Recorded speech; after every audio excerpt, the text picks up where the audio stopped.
This guy, I always do a demo with every single device just so that I can quickly get them into your hands, and then I ask, or basically answer all of your questions in one-on-one sessions through our next two spots, so everybody has a good gist of what's going on. Keep in mind, I normally have groups of 10 to 11 because I'm normally sold out. The rain kind of killed that today. But anyway, you guys should be able to see me in there, right? Orange, red, and yellow guy? Yeah, that means I'm the hottest thing inside the video. Sorry, Todds, but that's the way that's going to work. And bridal parties, that actually kills. I know, right? The wife hates that line, but it gets you guys laughing, shows you're going to have a good time. We're looking for blue and black, either to take shape or to start moving on its own. Most of the time of the things that I've actually caught with this camera, they normally are in the shape of full-blown people. So like a full outline of a blue or black figure walking through us with a person in view that shows a natural human is going to be red, orange, and yellow. Okay. So this guy is super rad. This is a FLIR camera. This is the real deal. This isn't a phone app. I know it's attached to a phone, but again, I wanted the real deal for you guys because it's not fake. So the hardware is great, the software sucks. We're going to do a few starts and stops with this just because if we record for too long, we're going to lose footage. So with that said, tall Todd, sorry, he's taller than you. This one's going to go to you, sir. Now you're going to hold that horizontal all night. Your finger just went over the camera, which is what everybody does. Good job. Left-hand side, there you go. So normally most people just hold it with one hand, right-handed, so that way you're not disturbing the camera's on the complete opposite side I thought it was going to be. All right, I can do this. Here's the thing with the videos, like, because I have another camera too and I have my larger groups, but both videos go to YouTube, and that's the way YouTube needs it, so that way it doesn't put it upside down for you guys. Okay. Let's get into spirit boxes, because we're going to be using several different types of spirit boxes tonight. Spirit boxes are a way for us to communicate with the dead, so if you're not familiar with these, I'll do a quick explanation. So spirit box is going to sweep through your FM radio stations at a very quick rate. On your TV shows, this would normally be like the white noise, and then the ghost is talking through the white noise kind of mentality. They're using the frequencies. So what I will tell you is that the stuff that they're showing you on TV, and then the host will put it up in the middle of it, those are actually rarities. So finding a disembodied voice like that through just straight static, I capture about 4 or 5 of those a year. Not 12 per episode. Right. So again, using these is a lot different in real life than what they show you on TV. I do have these slowed down on purpose. I want the radio chatter to come through. So the song lyrics, DJs, and commercials are going to slip through as the radio stations are sweeping through, as you can see the numbers moving. So in the event... What makes it stop? It's just going to keep going. Okay. At times, I've noticed it'll stop for a split second longer, and a message will come through a DJ or whatever it might be. But again, it just depends on how you're listening to it. So what's coming through here is the DJs and song lyrics. That's what I want us to listen for. So with that, it's a 50-50 shot. I can tie it to the location of where we are, a person in history we're discussing, or even something going on with one of you guys. Sometimes you guys bring lost loved ones with you, and they come through one of these. So the cool thing is that this one is recording the entire session for you. So Jennifer, you're going to have an earbud in, so you're going to be the only one to hear it in real time. So, but the recording, I'm going to be writing down whatever you hear, because I keep a little notebook, because I'm a little nerdy guy. But I'm going to be going through this tomorrow morning again and spot checking it. For every 5 minutes, I listen to 1 full minute. Whatever I capture in there goes in your analysis of things that I find, whether it's relevant or not. So again, I don't want these back because your wax is gross. Sorry, but that's just the way that works. Really clean, I buy them in bulk. Keep them. They're cheaper. So your volume. So like, I shout it out if I hear it? Yeah, I mean, we're in a small group. You can feel free to interrupt me when you hear things. You're going to find that you're going to get better at this as the night goes on, and you're going to see, like, you're going to be shouting at me all night long. I'm like, all right, Jennifer, you need to hang on to something. Calm down. So, yeah. Like, I'm type A, so that might happen. So Simmer down, Jennifer. Yeah, like, exactly. Like, your volume is right here. You're the only one that hears it, so put it at your own comfort level. Okay. Again, cheap headphones, you might have to blast it. I don't know. It's up to you. But again, you're not going to mess up the recording because it records it even Steven. I don't know how it does it, but that's why we have it. Okay. So that one goes to you. All right. And most people only work with one earbud because sometimes they want to share the other earbud with the person they brought with them. Okay. So. All right. So we're going to be sharing yours. Yeah, he'll put his own earwax on it. All right, so you're going to be double-fisted. So your spirit box you don't have to actually listen to. Yours is going to give us words in the center of the screen from time to time. It's going to be using FM radio frequencies, which is what is circling up here in the top right. Everybody asks how it gets the words. But there's over 9,000 terms in this guy. On TV, they use a ghost hunting device called an obelisk. It only has 2,000 terms in it. Mine has 9. So 80% of this phone app is going to provide garbage. It's going to be absolute garbage. The last tour I did with this is going to be 71 terms that showed up. again, we may have had 5 to 10 terms that were relevant to our space, the person, one of us. I'm going to clear that out and start us off fresh because they already have their full list. So, again, 5 to 20% of this, I'm going to always tell you why it's relevant and then give you the link within that explanation. So that's going to be your first one. Now, I don't want to see every term that pops up. I'll come to you when I want to see the list, which is you just hit the little white box next to the right one, and you'll be able to scroll through it when it comes up, and then you just circle back. All right, so I don't need to tell you when something comes up? Nope. Okay. That's your first one. Your second one is brand new. I've had it less than a month, and it's actually brand new to the paranormal world. So this guy it was invented less than 3 months ago, and it's not even on the TV shows yet. In a nutshell, this is going to use EMF detection to give us letters from a little Ouija board right here on the screen. Ooh. So hopefully we're going to be able to get spellings, initials, anagrams. I'm always going to want to take a look at it and play around with the sensitivity of how many letters it's actually giving us. So I've never done this in conjunction with this device before, so we're going to see how you do with this. So again, if it becomes too much, just let me know. All right, so what do I need to do? Just She's already overwhelmed. I can't That one even doesn't see matter. that. This Oh one, my you can gosh. look for spellings and look weird. Good thing I'm not doing that because I can't spell. Other time. True, yeah. That's- I can't see and you can't spell. We're good. You're my multifunction person. Okay. So I figured this one is going to keep you occupied on top of helping Jennifer listen to hers in case you guys want to split those earbuds, and that way you can listen too. You guys have probably seen, if you're familiar with the TV shows, you've probably seen one of these little blinky guys, right? So Yeah. you use these on TV because a low detection makes all the numbers go up. So it looks very impressive when you're using one of these on TV. So I usually hand this to the little tykes that I have on the tour because the blinky lights keeps them occupied. Yeah. This guy is way more accurate, and it goes way higher than 25 milligauss. I've seen this spike out at over 200 milligauss. So we're going to talk more about electronic fields in the air. But in a nutshell, the big number, anything above 2.5, I want to know what's going on. We're going to debunk it, whether it's coming from a cell phone, wiring, a building, parking meter, that kind of thing. The bottom number is ambient temperature. If TJ over here finds something on his camera, you and I can debunk it with the little yellow probe that's right here at the top, and he'll be able to direct us on where the cold spot is. You measure the point, or do you have to be in it? You have to be in it. So, because it's literally measuring what's around the ambient right there. Oh, I'm already hitting buttons that I shouldn't be. So, the last thing that it has a motion sensor. So we don't use it in every location because it can be a little sensitive at times. But in a nutshell, how this guy works is in the event something gets close to the antenna that I just pulled out, it's going to go off. I'm not touching it right now. I'm touching it now. So again, there's an array of color in there that you and I are going to talk about once we get to the first location where we're going to use this, which is 2 stops from now. So again, I'm going to push the antenna in, and I'll talk to you directly at that first stop where you're actually going to use that. For now, just focus on your red numbers. I think that's about where I want to be, because what's going to happen from here is I'm going to be writing notes from all of your guys' devices. So, and that way I can take notes of the things that don't record. So the little Ouija board guy doesn't record, Todd's device doesn't record, but everything else does. So.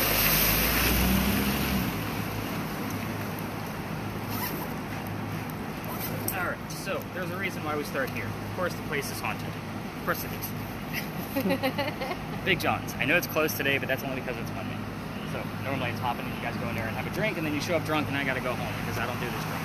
So, with that said, this place was owned by a football player. His name was Big John Kennedy. So it was his bar. He named it after himself, obviously. He played for the 1947 New York Giants. Whenever I'm giving you the history of a place or a building, I will always slow down on key words. I'm from the north, I talk fast, which is another reason why I record everything for you. So, keywords here are going to be 47, New York, Giants, and anything relative to a bar, the name John. You guys get the gist of that. Here's why it's haunted. John used to sit in the back of the bar and tell the bartender if the cadets that were coming over from the Citadel, if they were old enough to drink or not. One night, 2 guys came in, they weren't old enough to drink. He had the bartender throw them out. They left pretty pissed off. They came back the next night and they tried to steal the cash register from the front of the bar. John saw what was going on, he slammed down his beer and went over and just started pounding these guys into the floor, just beating the hell out of them. A couple of gunshots went off. John got grazed in the neck. A bullet landed behind him in the wall. John got up after being the only one that's been shot, by the way, goes back to the bar and tells the bartender to get him another beer, get the 2 guys on the floor in an ambulance, because he just beat the hell out of them. And normally if I tell you a building's haunted, all of your minds went to what tragic death happened here. It's not what's haunting the place, it's the bullet hole. It's said to still be here. Even if this new renovation of Big John's filled it in, they sealed Big John's blood inside the wall. Now, here's what goes on here. People that sit in the front of the bar tend to get a little queasy, nauseous, or headache. Just the other night, because I didn't have a tour last night because it's football season. Sorry, I hate football. Not a big fan. Sorry, Big John, I hate football. But anyway, but I had one guest that went in there for a drink before the tour, came out and couldn't even go on the tour. He felt that horrible. By the second stop, a second person who also went in there for dinner, who couldn't finish her dinner, left the tour because she was not feeling it. So again, I don't find it ironic that two people that left the tour or didn't even make it to the tour were both at Big John's. So this is kind of a heated one. Anybody feels any of the symptoms I just mentioned of headache, nausea, dizziness, I'll need to know immediately. I think it's a very big deal. That way we can move that person to safety and we'll get that, you know, the whole group will be in a better place. So we're going to talk more about that as we move along. Todd, you're getting very antsy. He's like, I want to move. I want to see stuff happen. So, Good. let's not talk about our own health because that's probably the scariest thing I'm going to tell you all night long. We had a big earthquake here in 1886. Did y'all know that from another tour that y'all took? Maybe? No? Nobody's taken another tour? Wow. Okay. I'm the only one.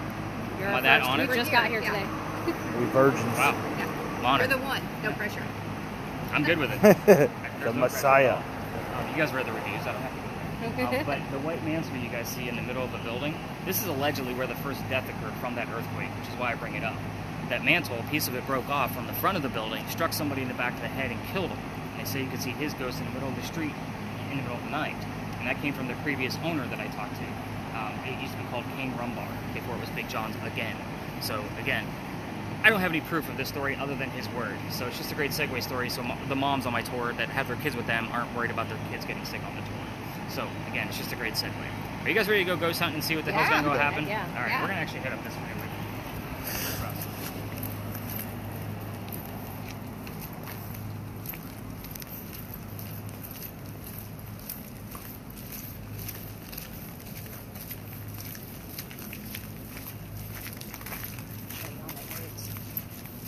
Observer.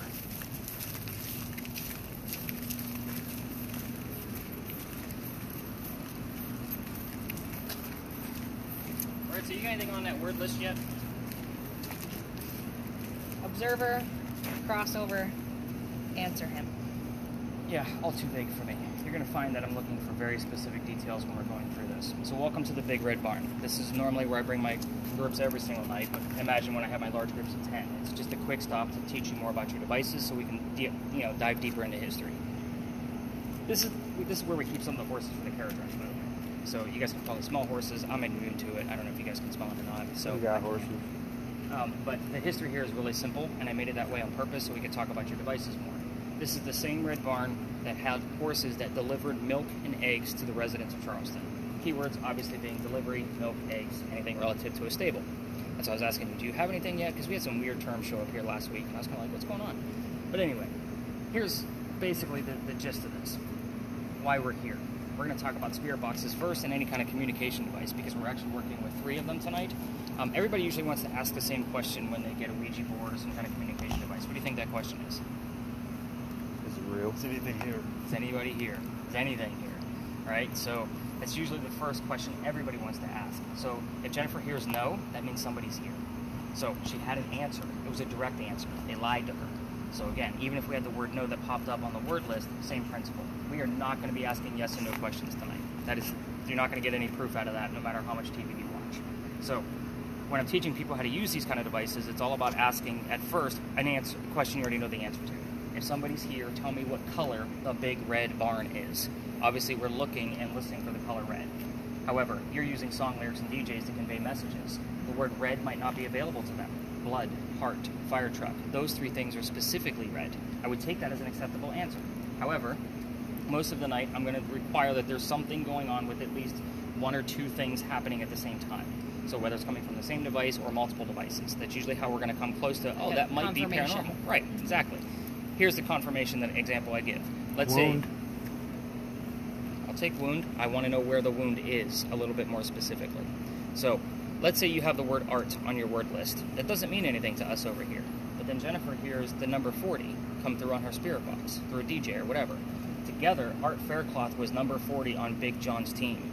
Do you see how this is more like an escape room and you're putting clues together versus just a normal ghost tour? Right. That's how all of these devices are going to be working together. Todd over there is going to be giving us numbers, hopefully, that are going to match up. Like you heard something specific or you seen something specific, and then he had a spike at the same time. The camera, I don't always super follow up with because I send those to YouTube so we can watch them however we want to. Much easier to see on a much larger screen. So again, don't feel bad, TJ, if I'm not following up with you saying, hey, what have you caught? It's going to be more about, like, what are the messages? I'm not and what really numbers watching which- it. Perfect cameraman. Because Yeah. when you're not watching it, it's a nice still frame. So the two things that you do need to pay attention to, though, when we're in certain areas, we're going to be around cars and whatnot. People don't like their cars to be filmed. It's Monday. We should probably be the only people out here, by the way. But you're going to try to keep one of us in view because Yeah. we're the warmest thing out here. Yeah, It's I've going to been give you doing that that. array of color. Yep. So it's much easier to find a cold spot when we have a 97 to 99 degree person standing in view. That's how I catch most things. The other thing is to try to keep the sky out of view. The reason why is there's a blue dot bouncing around the screen. It's going to help you guys when you're watching your video, showing you the coldest spot in the frame at that moment. It's going to be bouncing around with a temperature next to it. Sometimes I can catch a screenshot where it's 15 to 25 plus degrees colder than the ambient temperature. So again, try to keep the sky out because there's no surface. The blue dot defaults to the sky. So Right. people in, sky out. Everybody have a good basic gist of what their devices do at this point? We want to get Yeah. into some history? Yeah. All right, Mhm. good. We're going to actually head this way. Let's get away from the phone. Dab a little bit. I can't pull the phone. No? I can't either, but I can't either. Yeah. You get it? Okay. I'm down here 7 nights a week unless it's Yeah. raining. Really? You're this much or that much? 7 nights a week. I That's turn amazing. people away, dude. That's Like, awesome. especially on the weekends. It blows my mind because weekend tickets are more expensive. Like, okay, sorry, but backs out. I'm not gonna tell me what I do out here. Some people share devices. No, well, the other teams don't want to do that. So, no. Now I can deliver. Now you can, right?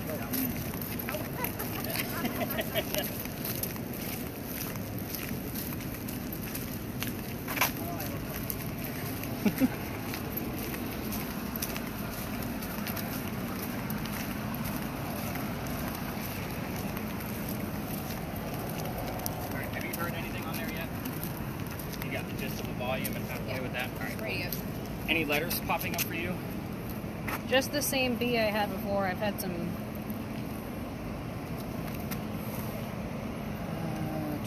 My baby. That's weird. Yeah, that's A lot of stuff about kid, baby. Yeah. Okay. I'm going to turn up the sensitivity on this one, just so we can start getting some letters and seeing if we can anagram anything out. Yeah. All right. So, welcome to your literal first place. I know it's a parking lot. Congratulations, you made it. This place used to be something. This used to be the Eliza and Charles Pinckney Mansion. So it actually sat in the front of this space, facing East Bay Street, and Eliza's garden was lined up with Five Church Restaurant over there and came all the way across. And we are standing in the servant slave quarters for the home. So who the heck were these people? I guess first off, for the two people using spirit boxes, I'm not going to be giving you questions like what color is George Washington's white horse, like what we did over there with the red barn. You're going to get the answers from your spirit boxes, and I am going to withhold information on purpose. So kind of keep that in the back of your brains. So Charles and Eliza had a son named Charles. They had a nephew named Charles. That's 3 different Charleses. See why we look for the secondary clue? We never know which Chuck we're actually talking to, so we need that extra clue. So the son and the nephew were signers of the Constitution of South Carolina. That's a pretty big deal for us, but I hate politics more than anybody here, I promise you. So we're going to talk about Eliza. Todd's like, I don't know, man. That's a lot of hate right there. We could probably all agree that politics sucks. Yeah, exactly. Especially these days. I hate hearing all the names, the same ones, over and over and over again. But Yeah. anyway, Eliza has a much cooler story, so we're going to focus on her. Eliza married Charles at a young age, according to today's standards, not the colonial times that she came from.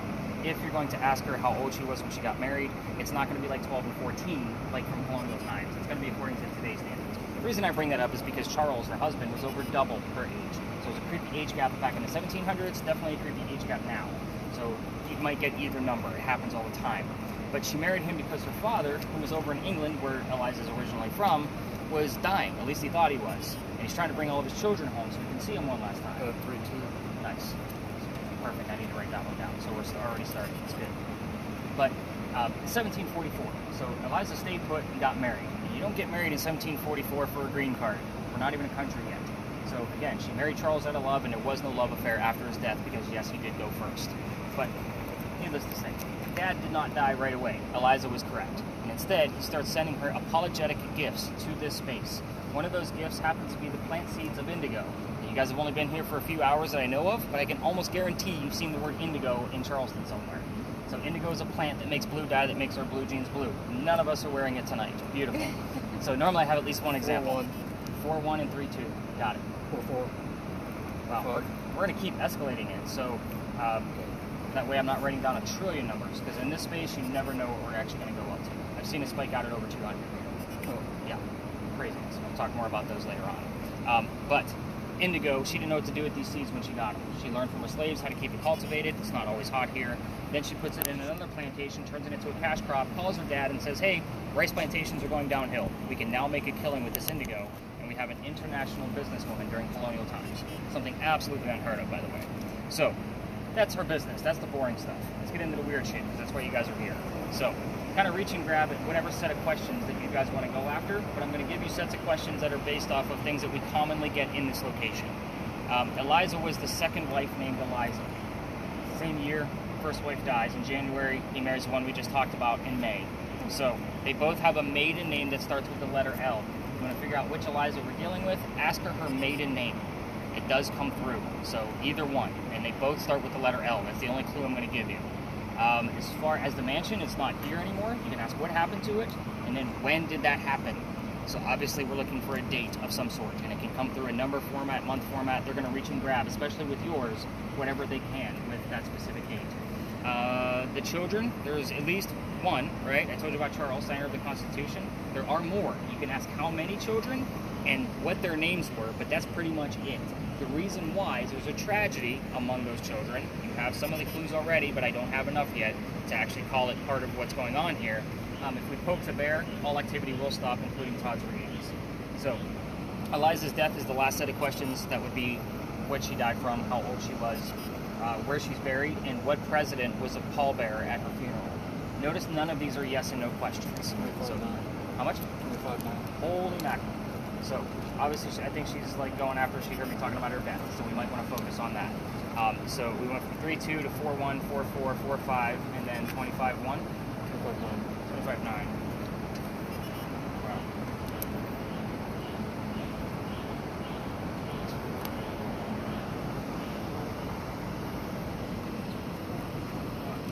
Wow.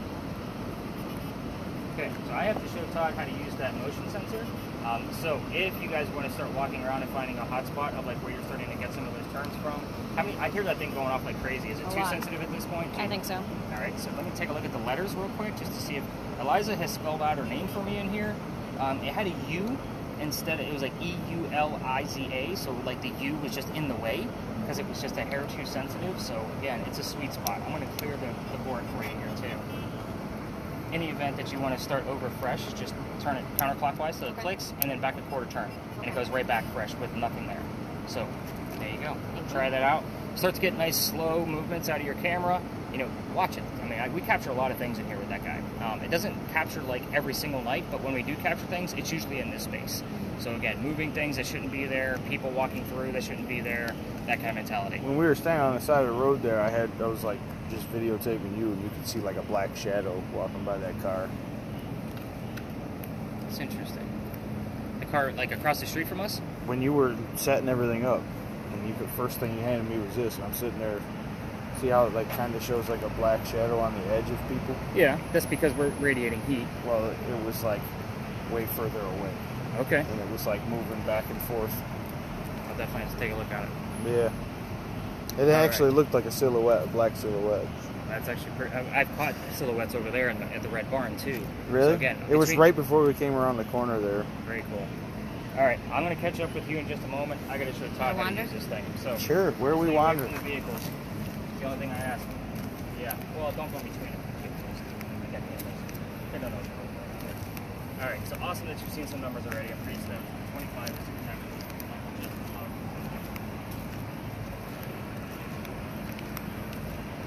We got to ask questions. Oh, I'm not asking nothing right now. Why? Because Why wouldn't you ask? I will.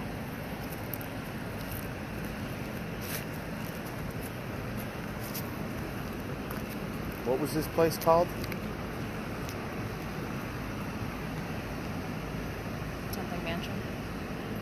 What happened to the mansion?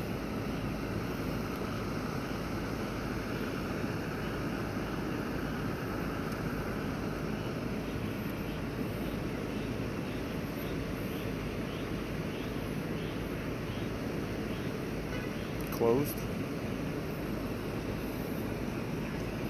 Initially.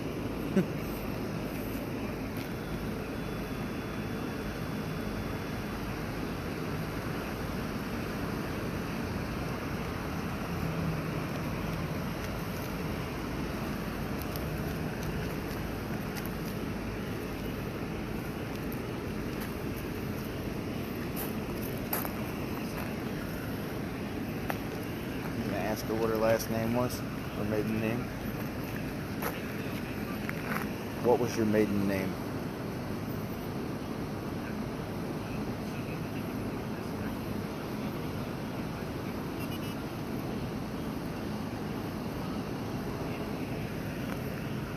Get the fuck out of here.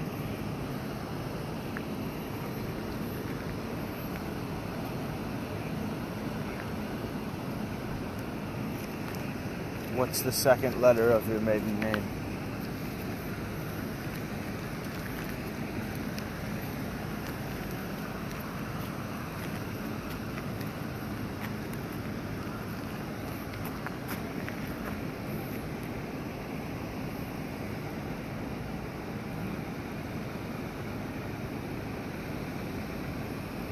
Eliza.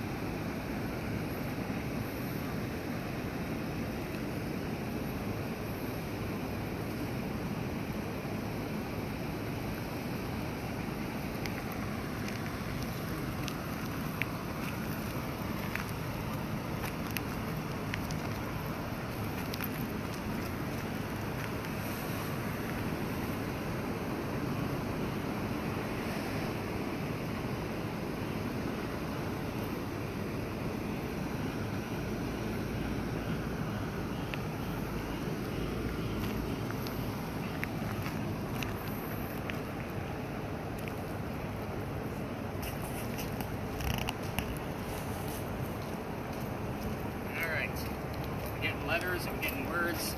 Yeah. I asked what her maiden name was, and it came up with an L. Eliza, can you finish spelling it for us? Show us what the next letter might be.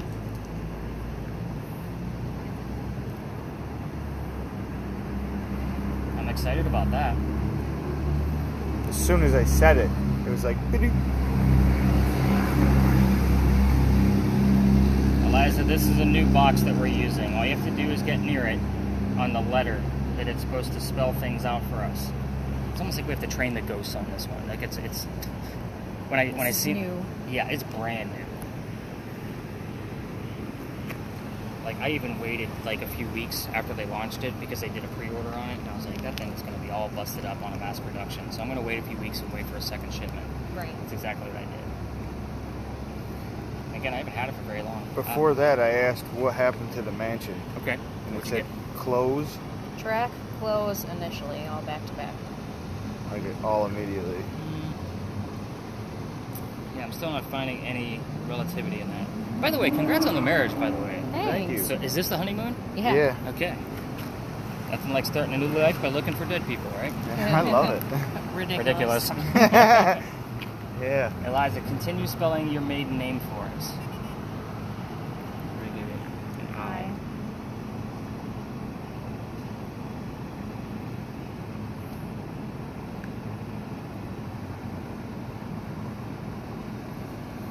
So I'm gonna actually, let's test out a little bit. This is actually temperature. I'm gonna just have it basically just turn on, and any kind of, I don't know if I want to do taps. Taps are too. You're walking. LIX. Yeah, the tap was for me moving it.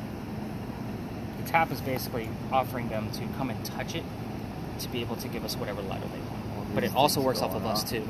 So I kind of have all of those tones memorized, so I'm not too alarmed yet.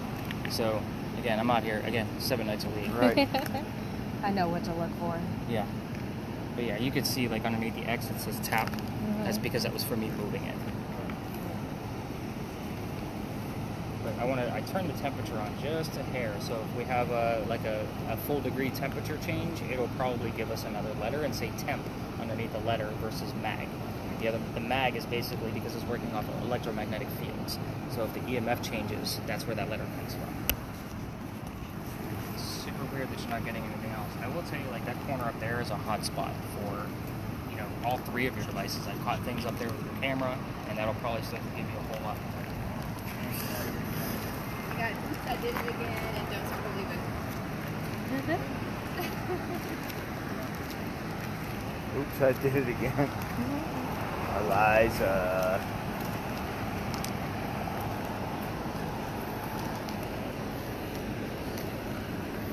Can you please tell me your name?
What?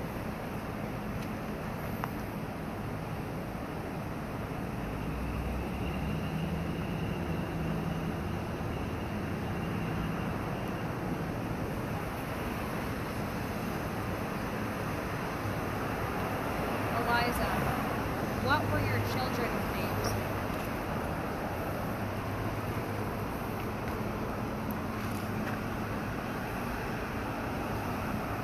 Did it say Henry? Before I asked. And then Squeeze?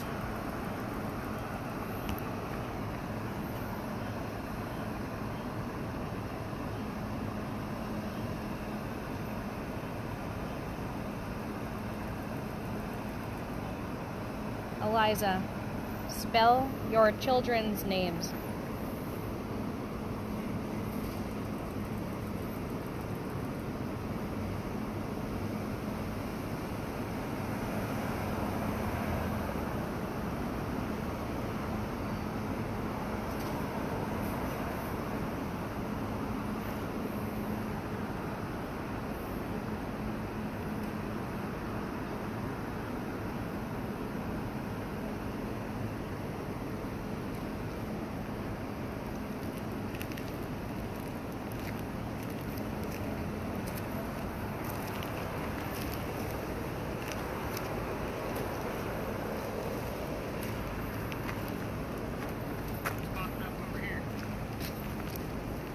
Henry?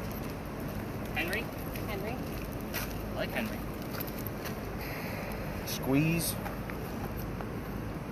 Anything about a newspaper in there? Around Henry? Shining? Squeeze? why- Implement? Persist? West? Brown. Brown? Brown is actually relevant to a story like maybe an eighth of a mile that we're going to be talking about later on. Sometimes we get clues over here, a little bit of bleed over, but normally I expect a bleed over coming from Big John's or the Big Red Barn. So we've been getting weird things about that specific story relative to the name Brown.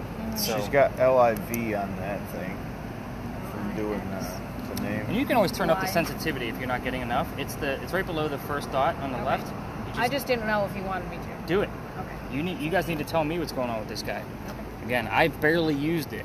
I've used it Right. on other smaller groups where I'm like, I'm going to test out a new device tonight, see how it goes. But after that, it was like going straight to you guys. When my daughter's on the tour, I normally tell her to go monitor the new Ouija board, because that's the only way to explain it to you guys. It's called an Envoy, but I keep calling it an Onyx. I don't know why. It's like they could have come up with a better name for it. LIVJU. XYJU. Seemingly.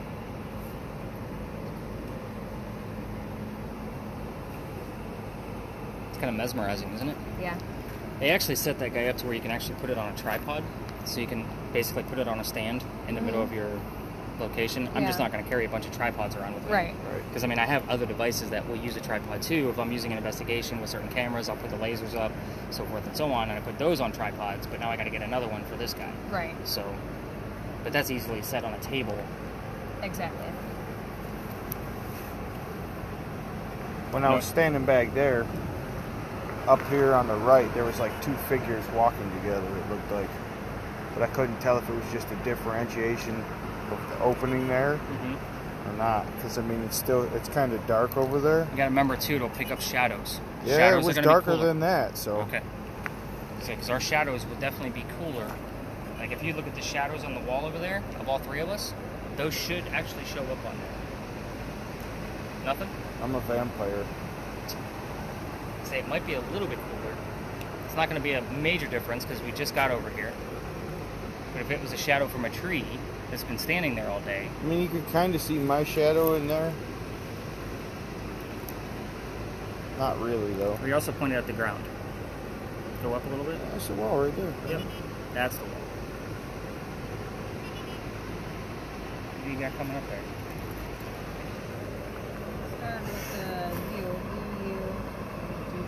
Who's giving you a bunch of U's? Oh, okay. So, Eliza, we see the second letter. Can you give us the third letter? It's almost, when things show up like repetitively, like it's Yeah. almost like a look at me kind of mentality. It Q? wasn't Q. It's not. So it's going to be LU, obviously, is the way I'm kind of looking at this. I would tell you at the last stop that we do, the last tour I did, the initials came up for a person I asked you guys to find out what his name was. Mm-hmm. And the initials came up twice, back to back. So it was like AB, AB. Like it was that clear. Right. Still another U. Eliza, we need the third letter of your maiden name. We see LU. What's the third one? Your word that says all. All what?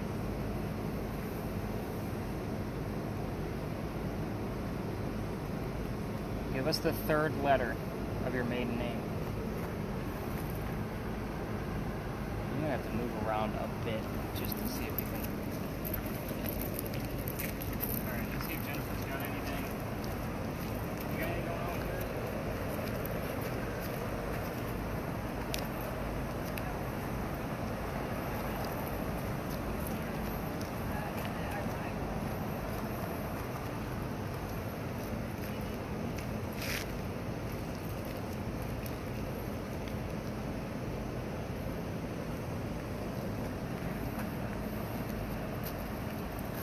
Todd, you got anything coming up out of yours? Any numbers?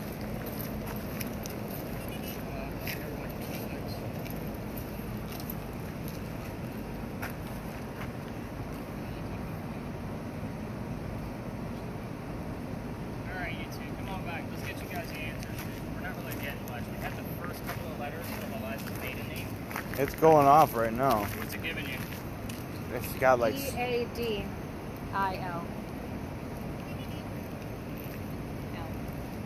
Another S. L.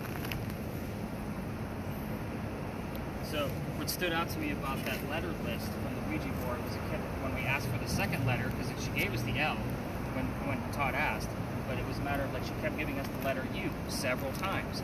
The maiden name was Lucas. Ah. So again, that was a kind of all right, at least she's trying to get my attention, because normally repetitive things normally draw attention. I'm actually going to pull us away from the opening over here. I'm excited about the OU. Obviously, we're going to keep it running and see if she's going to give us the third letter. Eliza, we need the third one. We know it's OU. But I always like to kind of give you guys the answers before we leave a space, because there really wasn't much going on here tonight. Doesn't mean that it's you guys, we're doing a bad job. The ghosts aren't on the payroll. I can't make them do anything. It's just a matter of I can ask and ask and ask and see what's actually going to happen. I will also tell you that your spirit box recording is going to be a little short. Apparently the SD card wasn't pushed in all the way when we started it initially, so we figured it out and we got it started at this location. So when obviously you start listening, it's going to be from this start. Whenever I break out the tablet, I will always kind of go around the room to show you like what's going on. This kind of helps me remember to give you all the answers back. So Eliza, this is her mugshot. This is Eliza Lucas Pinckney. This is the one I told you about with the indigo. The first wife, her name was Eliza Lamb Pinckney. So Lamb would have been the other one. That's why the LU wasn't really relevant. So L, to Miss Lamb. But this one was 22 when she married Charles, who was 45. So again, better than 12 and 25, but definitely a creepy age gap, even in colonial times. So kind of keep that in mind. They were only married for 14 years until his death, and then she remained a widow afterwards. As far as the mansion goes, I know you guys were asking about that. Did you ask anything about the mansion? This is exactly where you're standing right now. This is the only photograph of the Pinckney Mansion that we actually have. This is after the fire damage of the fire of 1861.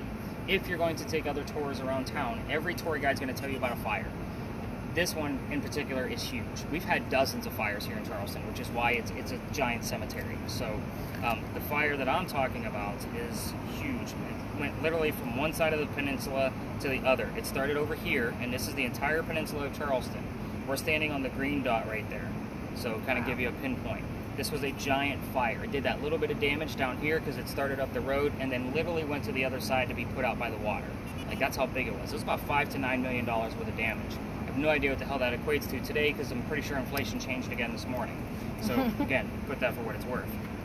The children, there were 4 of them. So the number 4 normally pops up here unless we start poking the bear. Then she tells us that she had 3 children, kind of giving us a wink wink that she doesn't want to talk about the tragedy. Do we have a Noah? No, do not have a Noah. Charles, we already spoke of, signed the Constitution. I know, very important person, but the other people are just as important. Thomas fought in a Revolutionary War battle. That was the next son. He was shot in his left leg and captured by the British. That was in the Battle of Camden. When he was released from the British, he was left on a cane the rest of his days. I'm just telling you the clues that I normally look for when Thomas's name shows up. Now, obviously, we didn't get anything about Thomas tonight, but that's what I look for. The next child, Baby George. You can already see where this one's going because his name is Baby George. Baby George does not have a headstone. He doesn't have a grave. The great possibility of him being mummified and kept right here in the home is a great possibility.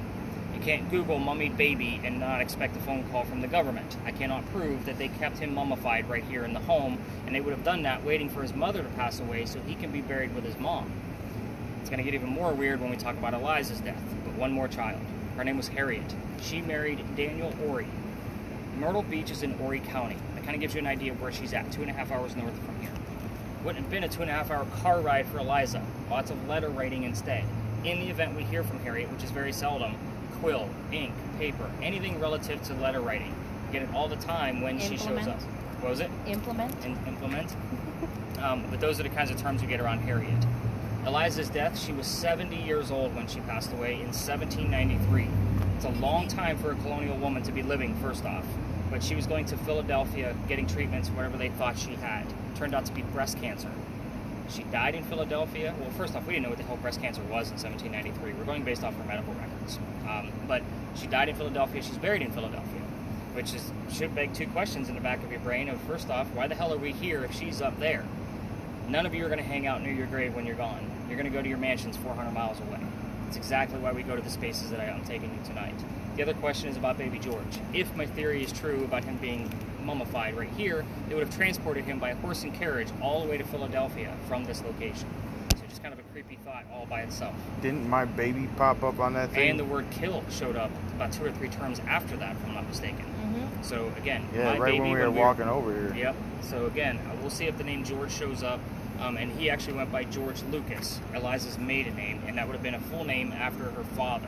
His name was George Lucas. So, I can actually make that joke because the teenagers normally think, oh, her dad created Star Wars? That's like, right. no, wrong era altogether. Would you believe me if I told you I've never watched Star Wars? No. Never watched Not it. one of them? Wow, you're missing out. You are. As a writer and a story plotter, like, yeah. I hear it's good, but You should watch it. Spend the day. the day. Disney actually has them in chronological order at this point, including all of the inner shows and that kind of thing in order. So Really? go for it. Cool stuff. Did you know that? Oh, yeah. I'm sure you did. I was actually going to go back and watch them and put The Mandalorian where it was actually supposed to be, because Mandalorian is amazing. But not on Star Wars. We're about talking about colonial people. Jennifer's like, yeah, what the hell is this guy doing right now? Get me excited about something else. So we're actually in an intelligent... who wants to take a stab in the dark at who the president was? That was the pallbearer. 1793. From here? No. John Adams, Andrew Jackson. Everybody skips it. It was Washington. I was just about to say it.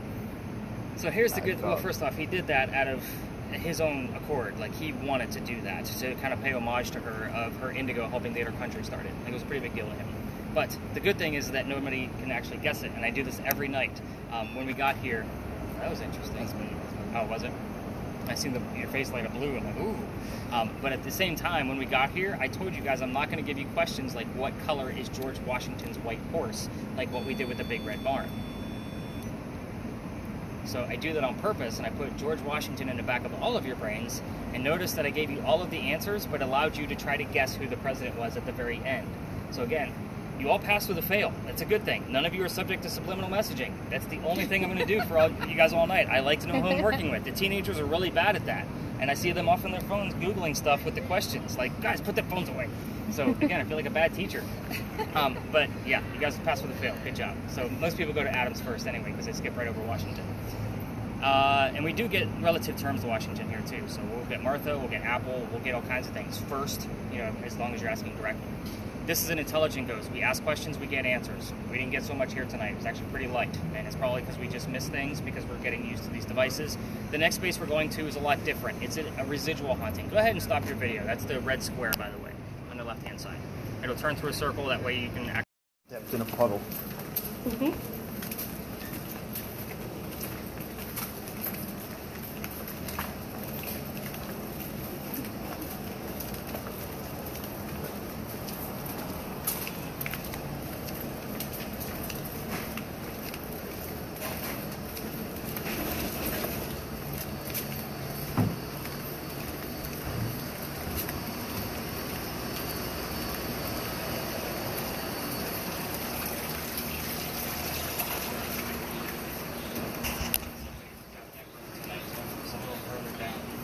So this, yeah. Well, we're allowed to tour down here. Not many people come down here. Part of the reason why we come down, because again, this isn't normally interrupted by other tours. So let's talk about the market first. Everybody calls it the slave market because that's where slaves were sold. No, that's actually where the slaves would go to sell their goods. So the basket weaving and any kind of fruits and vegetables that they were farming and that kind of thing. It's a misnomer. Like, the first thing you think of a slave mart is people being sold. Right. It's the exact opposite. Across the street at the customs house that looks like a giant White House, which was the same designer, by the way, that's 80% of African Americans actually have an ancestor that came through the tours. You have to remember, the customs house took cargo. Slaves would have been considered cargo. They were normally sold right there on the steps. Whoever wasn't sold went down to the old exchange of Provost, and they would try to be sold there. If they weren't sold then, which normally the smaller boys and that kind of thing, they would then be sold at privately, slave marts, like slave marts, not markets. So again, we actually have an old slave mart here that's now a museum. It's the only one that's still standing, but that's where they would go, into private slave marts. So again, one of three places, but started definitely at the customs house. The slave market, you'll even hear on other tours and carriage rides, but that's where slaves were sold. No, that's where the slaves went to work to make a few extra bucks to try to buy their freedom. Like, that's literally the hero story that comes out of it. People would do their research, they would know these things. So I hate to say it like that. Discredit other tour guides. I appreciate the honesty. Yeah, it's just one of those pieces. So, Yeah. where are we now? This is the lodge. By the way, did you hear anything? Nothing at all. Any names or anything pop up on yours? No names, just some. It's an underbook. Underbook. Briefly Technical. technical. Where did underbook show up? Was it when we were crossing the last crosswalk? About 3 or 4 words ago? Yeah. Yeah. Explain more about that once we get to the next stop, because it's adjacent to where that showed up. Okay. Again, it goes along with that brown piece. So Yeah. again, it's weird. So I'll explain all that once we get there. But where we're standing now, when we came over that last crosswalk, that's where the original Charlestown Wall used to be. So you're inside the original fortified city. So it used to be called Charlestown, not Charleston. So we're inside one of the first streets that we ever had. So again, pretty interesting thing. These two buildings weren't here. Little tiny shotgun houses. People used to live here. I have the full list of residents of every person that's ever lived down here. Now, it's not a lengthy list, so don't be too impressed. So again, when I say people live down here, I'm only talking like 2 to 5 people. Yeah. So it wasn't very long. But I keep getting the same names every 6 to 7 weeks. In that loop right now, we're on week 2. I was not expecting the 2 names to show up on either one of your devices, but you just never know. it does occur from time to time. Those two names are Benjamin and John. So I know I said John with Big Johns earlier, but I never said anything about a Benjamin, and that's normally what you guys tell me that you've heard. Here's why I think this is happening. Well, I guess let me first explain who Benjamin and John were. They both lived here in 1801. I have nothing else significant about these two gentlemen. That's it. They just keep showing up every 6 to 7 weeks. Every once in a while we'll get a third name, Jane. Also, a third person that lived here in 1801. That's 3 out of 5 people. Same names commonly, all the time. You're standing on Belgian blocks. These things have been here since 1739 that we know of. So again, a few hundred years. Even the historians are kind of unsure. Belgian blocks are said to be made out of granite, which means granite is not supposed to have an electrical charge whatsoever. So basically, Todd's device should not be giving us any numbers if he sets it on the ground. Maybe up to 1.1, because that's the natural EMF from the Earth. So set your device on any brick that you choose, and just let me know if you see any numbers pop up out of it. Oh, it's climbing. Oh, this is interesting. I've seen it go as high as 15, and it's normally within that 6 to 7 week loop. I think we had it like in week 5, 6. So the fact that we're at 2.5 right now is something of an anomaly, just because we're not supposed to have anything pop up out of these bricks. The stone tape theory states that any stone that's basically made of earth, that's been in the same place for a long period of time, a few hundred years, can hang on to the memories of the things that occurred here. I didn't even piece all that together until I was bringing people down here for almost 2 years. And I went, oh shit, I might be dealing with the stone tape theory. We started diving in, we started measuring the bricks. Go ahead and pick any other brick, and let's see if we can get a reading. Oh, went up to 2.6. It's actually good. Anything out of that? 0.6. Yeah. Up to 1.1 is going to be natural. So I'm definitely going to record 2.5 and 2.6. Alright, so as he continues to measure, that's the main reason why I like to come down here, is to see if we can capture any more names from that list. Again, it's not lengthy. If it were to show up, obviously I'm going to give you the link so you can see the list for yourself. But Freemasons had a Masonic lodge here before people lived here. So that's where the alley gets its name from. Lodge Alley. We will get terms like Freemason, Mason, Brick, but the word Illuminati loves to show up on Jennifer's spirit box using radio stations. Now, first off, it's coming from a radio station whenever we catch it, and it's normally as we enter the alley. First off, who the hell's talking about the Illuminati on the radio? Yeah, shouldn't be anyway. Second reason is, why are we only hearing it in this space? 6 times last year alone, 3 times so far this year.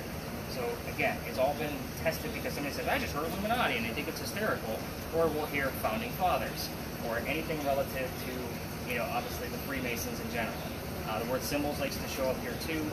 We have captured some things that were definitely unexplainable on both of my cameras. We're not using both of them tonight, so hopefully we're capturing something out. You're like super still, like the best cameraman ever. I hate when I gotta stop giving that camera to teenagers. Just lean it against my gut, man. And they're looking around like this, and it's like, you're not gonna capture anything by looking around. Anything else above that 2.6? It's so weird that it came off of 1 brick. They've been looking at my pants.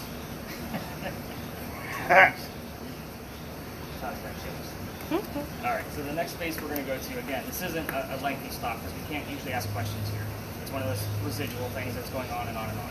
We're going to go to another alley. However, I can't take you all the way through it like what we're doing now. I've been kicked out. So, you guys have all the blinky lights and the noisemakers and that kind of thing, and it is considered residential at the end. So I do stir some things up outside of the alley. If nobody's down there, like another tour, I'll take us like a quarter of the way in, and that'll be probably the furthest we're going to go. And I'll explain how I got booted out of there when we get to that space. Again, because that's the fun part of the story that Maritza's already like, oh, I can't wait for this part. We've all been kicked out of a place or two. Yeah, just hopefully the new neighbor at the end of it who bought the beautiful mansion doesn't recognize me from 2 years ago.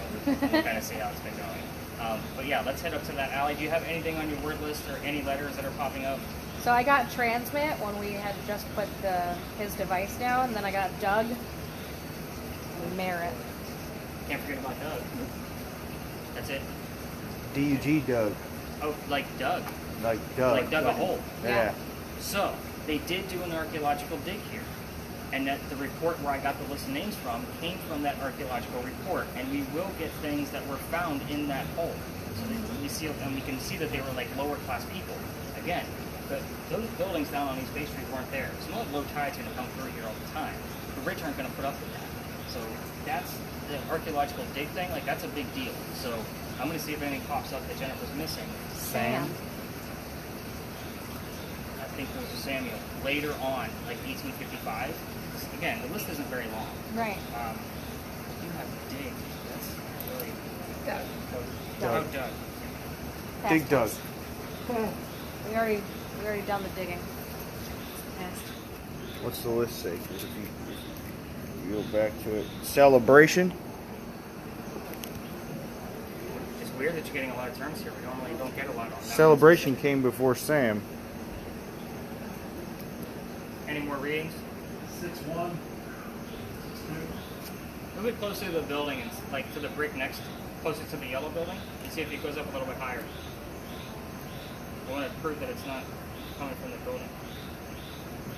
That's 2, 3 there. Went down. Yeah, it's weird. He seemed really into his job that he gave me. That's 4. 4. Still higher than the 2.5 and 2.6 you had. 3-8.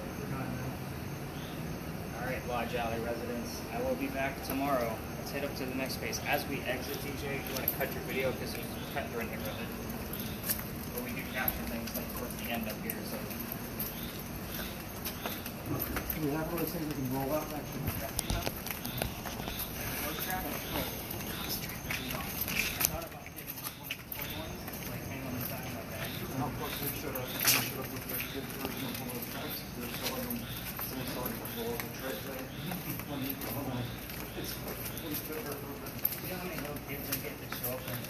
Oh yeah, and in the outfit, like, kind of all top.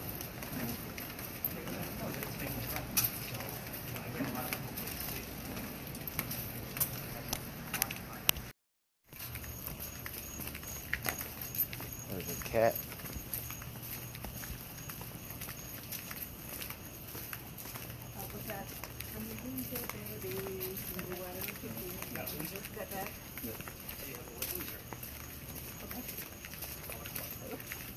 Where's the song?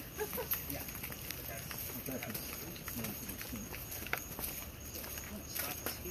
I'm excited now. So, you have to remember, your spirit box is slowed down. So, you're going to pick up words before and after the message that's being meant to be conveyed. What color is the big red barn? Rudolph the red-nosed reindeer. I don't need Rudolph the nosed reindeer. I just need red. So you had, I'm a loser baby. Right. The word loser stuck out to me. We're in Dueler's Alley. This is where duels used to occur. Okay. Obviously, I'm about to tell you about one of the losers. So, this place is Philadelphia Alley now. So when you guys look it up on a map or you want to come back down later on, it's looked at as Philadelphia Alley. You guys are Northerners, you should, we talked about Philadelphia earlier. But it used to be called Dueler's Alley again because some of the duels used to occur down here. Here's how this story goes. Every ghost story, this is a staple for Charleston. They all tell this story, but you're ghost hunting. You need different details. You're going to hear a little bit different than just a campfire ghost story for me. There's a doctor that moves down here. His name was Dr. Joseph Brown Ladd. Hence the word Brown that we had showed up earlier. So he moves down here from Rhode Island because he's supposed to get married to his fiancée, Amanda. Amanda just inherited a bunch of money from her dead parents. She has an attorney that's helping her out with all of this cash. The attorney thinks that Dr. Ladd is just after Amanda's money. He tells Amanda, get rid of the doctor. What do you have? I got attorney earlier. The funny thing is the other main character of Dr. Ladd, like his buddy that I'm about to tell you about, was a lawyer. So again, like that's very interesting that that showed up. And by the way, if other tours are going to start to pass through here, we'll just part the seas and let them go. Because they're going to go much further down. But anyway, so Dr. Ladd moves to Charleston to prove that he's not after Amanda's money. As he's coming into town, the coachman he was riding with set him up to be robbed and killed. He was supposed to go into his house to have a nice day, but there was a gunman inside that was going to try to kill him and take all of his money. This guy just graduated med school, so he looks like he's got some cash. Somebody was walking by, Ralph Isaacs, an attorney, local, and he sees what's going on, and he knows the coachman, so he tells the doctor, you don't want to stay here, man. Oh, by the way, Ralph Isaacs has the same initials as where the doctor came from. Rhode Island, Ralph Isaacs. R.I. shows up here all the time, even before we got the Ouija board thing. It would show up on different spirit boxes. But he says, dude, you don't want to stay here? This coachman, he's going to try to kill you. He's got a gunman inside. I bet my life on it. You can stay with friends of mine at 59 Church Street. That's the next block over. He says, you can stay there and you'll be good to go. Dr. Ladd takes him up on the offer, and the two become friends. The more that Dr. Ladd stays here in Charleston, the more money he's making. He's proving the point he wasn't after Amanda's money. and Amanda's moving down soon. So Dr. Ladd becomes known as the Whistling Doctor because he whistled all the time. Again, it's late 1700s, that would have been a thing, and yes, every haunted city you're ever going to visit has a cliched whistling ghost. We actually have proof of this one from the tours. So, let's continue. Him and Dr. Ladd, like Ralph and Dr. Ladd, go see plays together, but they can't sit next to each other because the doctor makes more money. So that's just the way the hierarchy worked. They talk about the plays on the way home. They go see Richard III one night, they're arguing over the new actress. The doctor thought she was great, Ralph not so much. Turns into an argument, but then Ralph starts insulting Dr. Ladd's fiancée, Amanda, back home in Rhode Island. And they go their separate ways, all pissed off. Ralph, being from here, friends at the newspaper, puts an ad in the paper telling the whole city of Charleston what he thinks of the doctor. Disgrace to society kind of mentality. Dr. Ladd sees the ad and rebuttals with, let's go to Dueler's Alley and settle this. Somebody's going to die. So they come down, what do you got? I got no, no, no, and a knife back to back. We're talking guns here. Oh. So, they took their 10 paces, they turned, the doctor pointed his gun in the air with his one shot, and got rid of it. He didn't want to kill his friend. He just wanted to have the courage to show up to the fight, which is often what happened at a duel. Ralph had his one shot, though, and he puts it in the kneecap on the doctor. So he didn't die either, but he proved that he's still pissed off at his friend. Dr. Ladd drops to the ground, his friends pick him up, they carry him home to 59 Church Street. He died 10 days later, after refusing medical treatment. He's a doctor. He probably tried to bleed out that bullet himself. So the campfire part of this is as you walk through the alley, you can hear the whistles from the doctor. It is always this quiet down here, unless of course there's many tours telling the same story I just told you.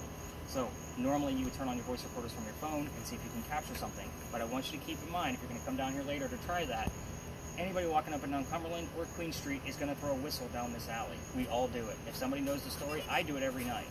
Because I actually pass the alley to go back to my car every night because it's over there, and we're going to end at this street. So I pass it, and if my daughter's on the tour, we race to see who's going to throw the whistle first. Yeah, it's just kind of a little fun game that we have. And especially since I got booted out of here, that's why we throw the whistle, to throw off all the other tours that are normally down here. So here's how I got booted out. This is the fun part. Wait, make sure there's no neighbors around. I used to take my tour all the way through here when I was still new at this. And, by the way, I walked away from a six-figure salary to do what I love to do.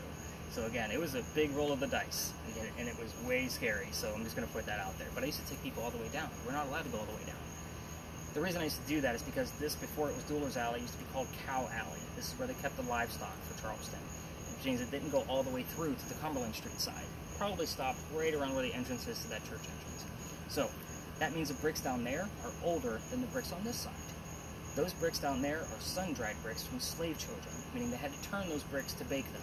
There's a full handprint and fingerprint swipes in those bricks. Yeah, so everybody wants to try to get a reading at it. Put an EMF meter, spirit box, something like that. November 26th of 2020, my entire team of 10 decides they're going to huddle around the brick with the brick in it. And by the way, I treat that the same way I do a grave. That kid's not staring at that brick in the afterlife. So there's no reason for it. I'm trying to shuffle them along, and they're all trying to get a reading, but it's outside the dining room window of the beautiful mansion at the end of the alley.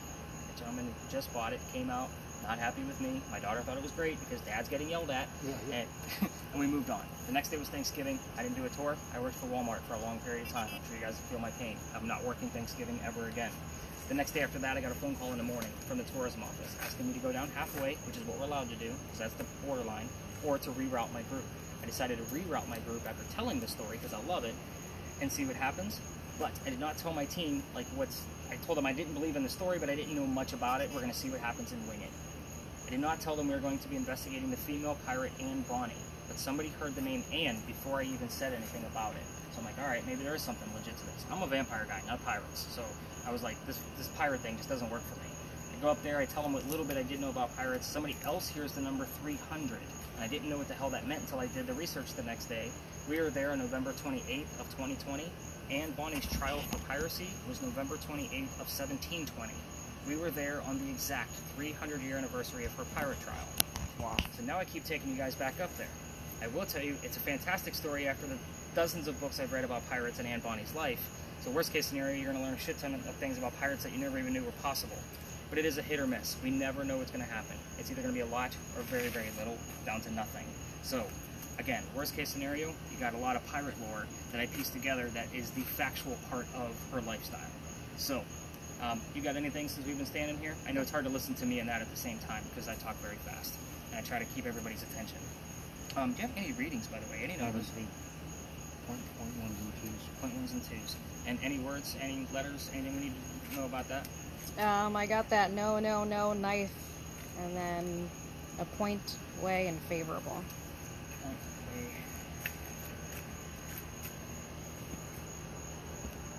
Sorry, just trying to piece a sentence together in my head of that time period. Like point, way, favorable. Like that sounds like favorable. Sounds like a very late 1700s type term. So again, I don't know if it's going to connect to anything or not, but I'll definitely focus on it when I'm looking through things. But again, So we're walking all the way to the end, right? No, we are not. The other reason I like to stop right here is because of this gate. Remember, this alley didn't come all the way through. This is where they would take the loser of the duel. It was a shortcut to get to St. Philip Cemetery. Otherwise, they'd have to go all the way down to the alley and then loop around Queen Street to go to Church Street, and it's basically double step. So this was a shortcut. Not many people know why this gate is here, but it always stays locked because on the other side of this belongs to St. Philip's. It's a courtyard. So again, they keep it locked because they do a lot of wedding receptions out there. They don't want the access here. And we could have cut through and came over this way, but I don't like to cut through because there's businesses right there. Sometimes they're still working, and they like to come out for a smoke break. I'm not going to disrupt that. Again, I try not to disrupt any business. But that's why this gate is here. A lot of people don't know that, and you won't hear that on any other tour. I still don't even remember where the hell I found that little nugget of knowledge, but it was like, oh, that's so cool. So I got to add that. But let's go around the corner and let's kind of see what's going on up there. It's a very popular spot, so again, I kind of stay out of the other tour's way. If there's a lot near the church, we'll skip that, again, because it's not always something that's going to pop up anyway. If you want to keep your video going, you can. It's up to you at this point. I literally took that same picture you just did earlier. I didn't know there was a steeple thing going on. Yeah. It's definitely creepy.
Stand next to the wrong time. Little Nirvana. See the porta potty. Did you want to run over there and use it quick? I'm gonna say something.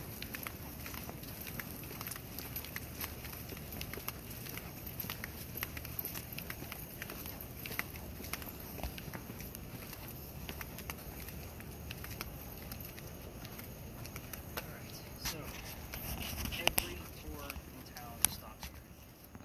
I normally don't come up here, but there's nobody up here, so I thought I'd take advantage for you guys so you guys can actually see why they come up here. They all come up here because there's two different sides to the cemetery. This sign reads, there's no Holy Ghost here, or there's no ghost here but the Holy Ghost. So, in a nutshell, that's basically what it says. There's a reason for it. 1888, a young lady died by the name of Sue Howard Hardy. Sue Howard Hardy, we talked about initials before with Ralph and Rhode Island. Sue Howard Hardy's initials, shh, it's cheesy, it's campy. I hate telling you, but it shows up all the time. It actually showed up for us on your Ouija board just a few nights ago, so I was kind of excited about that. But anyway, she died 6 days after her stillborn child. Very sad story. But a local photographer in 1987, 99 years after, is capturing pictures. All of our beautiful cemeteries, putting a book together, he captures a full apparition inside the cemetery. That's why this sign is here, because they don't want people like me coming up here trying to recreate exactly what this guy did. But it's 1987. He doesn't have the tech that we have, so he can't analyze it. He sends it to Kodak. I don't think I have to explain what Kodak is to this group. That's cool. The teenagers think it's a bear. It's like, they think it's Kodiak. Yeah, every single time. We're from Rochester, so Yeah. we got an idea. So Kodak doesn't know what to do with the picture either. So it's an actual apparition, and for guys like me, this thing is gold. But the thing is cursed. Any female that handles it, even in a digital format like a cell phone or tablet, said they get the same symptoms like we talked about at Big John's: the headache, the nausea, the dizziness. Females that handle it that are pregnant are probably not going to have a good pregnancy based on the gist of the story. Now, I'm going to show you the picture. The only thing I ask is that nobody touches my damn tablet, because I'm not going to be the guy with a couple on their honeymoon, and 9 months later I cursed your family. So, again, yeah, this is their honeymoon. Yes, I exploited that to you guys. So they came to look for dead people to start their life. Yeah, that's how you start. Right. It's good. That's right. That's the way it goes. Beach and ghosts. That's right. That's what we're doing. No, no, honey. It's our anniversary. Oh, well, happy anniversary. Look at that. Happy That's good luck. anniversary. And our names are Todd. See? Yeah, And- see. What the heck? We need to send them the pictures of you being a ghost. Oh, he might like that. I can analyze them for you. So every time I get something weird on the cameras, or because I have a digital camera that we use too, my wife went to school for photography and graphic design. So she's actually part of this. So she created the logo that lured you all to come see me tonight. But this is the photograph that he took. This is the full photo. And if you zoom in, there's your apparition. So that's a woman praying over her own grave with the baby basket next to her. So even if you zoom in even further on a computer, you can see the weaving on the basket. Like, it is crystal clear. So again, this is Sue's grave. I've been going through the church records trying to find the name of the baby, the gender of the baby, something along those lines. Can't find it anywhere. This is probably another instance where the baby's buried with mom, like what we talked about with baby George. I've also been going through the records to try to find out where she lived. Now, back then, it wouldn't have been another woman's name on the census records. It would have went straight to the husband. So his name was Gaston. Those census records have been destroyed in one of our many, many fires, just for that specific year that I was able to find them. So again, very difficult to try to find information, but again, that's why I'm going to be going to school for public history. That's the next master's degree, so I can dive in for more records and prove more ghost things. Sad to say, but that's most of the reason. And you can already probably see the knee brace that I'm wearing. I'm not going to be able to tour forever. So again, these sidewalks are killing me. So yeah, that's basically why every tour comes up here, and I kind of let them have it because you guys have obviously the tools and that kind of thing. I let them have their big finale. They exaggerate that story a lot further and drag it out for about 15 minutes, and it's their big finale of their tour. So, a couple of things I'll point out before we go across the street to investigate for more female pirates. Across the street is another half of the cemetery. So, it's split up into natives of Charleston, non-natives of Charleston. John Calhoun, your 7th vice president, is buried across the street because he's not from here. He just lived here for a very long time. I want to say he's actually from Colombia, if I'm not mistaken. Don't quote me on that one, but he's definitely not from here. They actually shuffled his sarcophagus back and forth trying to figure out where the hell he was supposed to go. Nice. It just turned out that he is not from here. He goes across the street. The steeple, by the way, that you're staring at, actually leans to the left. It was actually affected by that big earthquake that I told you about. You can't see it with the naked eye, but it does lean. It is not 90 degrees. And every tour guide will joke about it because I don't follow politics like left and right sides, but they say something about John Calhoun and it leaning left. I don't know what the hell that means. But at any rate, we're talking about a dude in the 1800s. Like, did they even have left and right at that point? I don't know. Probably not. The other piece that I like to show off too, come up here. It's easier. Here comes I the don't rain. normally come up on this corner. I go straight to the top. You guys see the burning gas lamp off in the distance down there? That's the pirate house. So it's kind of flickering. It's a bright orange light down there. On the backside? Yep. Yeah. So the pirate house, you can't miss it because it has an anchor on the front. But that's where Blackbeard's men would come off their ships and have a place to stay. The cool thing about that place is that they dug a tunnel underneath that pirate house going 1 block away to Dock Street Theater. Dock Street Theater at the time was called Planters Hotel. It was a whorehouse, a playhouse, and a hotel. Obviously the whorehouse was an attraction for pirates. We But going there? no. We're going there. Somebody lives there. You can't piss him off either. I've already done that. Well, I was going to say, there's got to be some ghosts over there. Now, they do have, there's a gate over there because it runs right parallel, or right next to the cemetery, and it's called the Pirates Courtyard. That's because that's where the tunnel was found that went over to Dock Street Theater. Rumor had it that the tunnel went all the way to the edge of the peninsula. I'm going to call bullshit on that because 40 to 60 men are not going to dig a tunnel that far to get into town. So I would see them going over to the playhouse for the whorehouse and to go work. The playhouse because pirates were our first stagehands. So very interesting piece. now that your minds are all set on the golden age of piracy, let's go across the street and talk about this crazy red-headed Anne Bonny.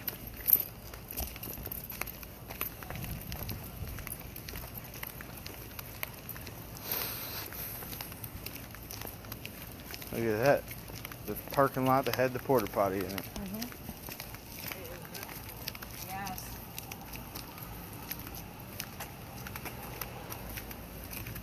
Want me to make sure there's no ghosts in there with this camera first?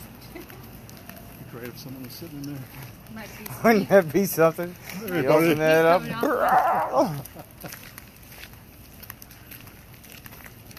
So this will be our last stop, and all things will be in play again. Like we'll spread out again, like what we did at the Pinckney Mansion site. But you need the history first. So did you need to use the porta potty before we get started? Okay. No, I'll wait. My guess, I've actually said it's pretty clean in there. Oh, I'm not worried about that. I don't Okay. care. I'll wait. Gotcha. All right, so we're going to be discussing that little tiny building over there. That's the powder magazine. They held gunpowder for 7 different wars and 1 rebellion. What do you got? Explode. We're going to be talking about an explosion. That came up when we were in that alley. Interesting. Those are not crosses on the building. They're earthquake bolts. The reason I bring those up is because that's the first set of earthquake bolts that Charleston actually put in, because this is the oldest government building in South Carolina. It was finished in 1713. So we're here because this building is a familiar. Basically like using a toy to attract a child ghost. We don't have many buildings this old, so this would attract somebody like Anne Bonny, who started her pirate career during the same time frame. So that's why we're here. But I always like to tell you the construction of that building is very interesting to me. We talked about the Charlestown Wall earlier. Where that garage is sitting right now, that's where the wall stood. So we're still inside the original walls. So it went up past the powder magazine and then started going south towards the battery to kind of keep it in the corners on purpose. If a pirate ship were to attack it from 3 blocks away at the water, the cannonball is going to have a hard time making it this far. If it does, the walls are 32 inches thick. So it's going to have a hard time penetrating and going all the way through. But we're going to pretend that it does. If it does and blows up the gunpowder, there's sand underneath those red shingles that is designed to go up in the air with the explosion, because the walls are too thick for it to go out. It'll go up and then fall to put out the fire of the gunpowder. It's a great idea that doesn't work. Just like earthquake bolts, those don't work either. So they're just behind earthquake bolts is that they're turnbuckles. You can tighten them after an earthquake to straighten the building back up again. Again, they don't work either. It's a stupid idea. But again, that's what this building is. So our story begins in the middle of this building's construction. If it starts downpouring on us while we're kind of going through this, we will go across the street and take shelter in the garage. So I've done that story over there, and it's not supposed to last very long. This is pretty much all we're going to see, hopefully. So 1708 is when our story begins. Follow me, there's a lot of little twists in here. Young lady moves here from Ireland. Her name is Anne Cormac. She moves here with her father and his mistress. The mistress is Anne's mother. Is everybody with me so far? Good. The 3 of them are running away from his wife. How pissed off was she that you got to leave Ireland to come here? Yeah. Just pointing that out. Now, he lands in Georgetown. He buys a plantation, starts making his crops. Mom died pretty quickly shortly thereafter. So that means he has to send young Anne down here to sell anything from the plantation to keep things afloat. That's why we're here. So, back home in Ireland, Anne was kind of a badass. When you put the mentality of this young lady in the back of all of your brains, they say she killed one of her servants with a knife, I had the word knife earlier, to the belly of that servant. She was like 10 or 12 years old at the time. So just kind of put that in the back of your brains. We're going to fast forward. Building's done in 1713. Pirates are coming through town in 1715. Anne is stoked because she's going to fall in love and try to buy her freedom and get the hell out of this town. So, first guy she falls in love with. Yes, I said first because we're going to tally him up. James Bonny. You can already see where this one's going. Dad does not approve. Filthy pirate. They go to Jamaica, get married. Anne Cormac is now Anne Bonny, the famous female pirate. When they got down there, this guy is not the Captain Jack Sparrow that she was hoping for. Like, that's what every gal wants, right? You're already snickering. I see it. So, he's like, what? We just got married. Jack Sparrow. So, with that being said, this guy's a privateer. He's a spy for the British. He's a coward.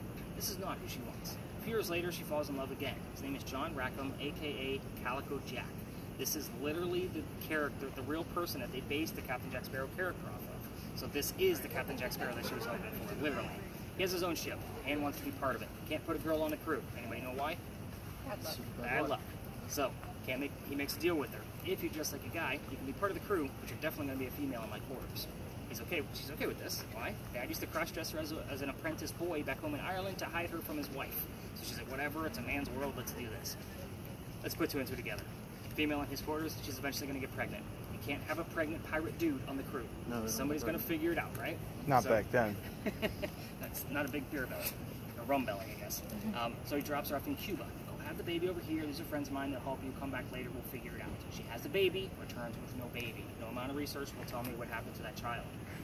Weird thing about this whole scenario is that she came back dressed as a female, which means everybody on the ship's going to know that Jack let a female on the ship. So that makes Jack pretty angry. He captured a pirate crew while she was gone giving birth to his kid, so she's going to go flirting with that pirate crew to make him even more mad. We're on guy number 3, in case you lost track. Guy number 3 turns out to be a female, dressed like a guy to be part of the pirate crew that Calico Jack just captured. So now we have 2 females, dressed like males, trying to be pirates. This young lady's name is Mary Reed. She went by Mark Reed to become a pirate. Her and Mary become friends, possibly lovers, we're never going to know for sure, but the British find out where they are.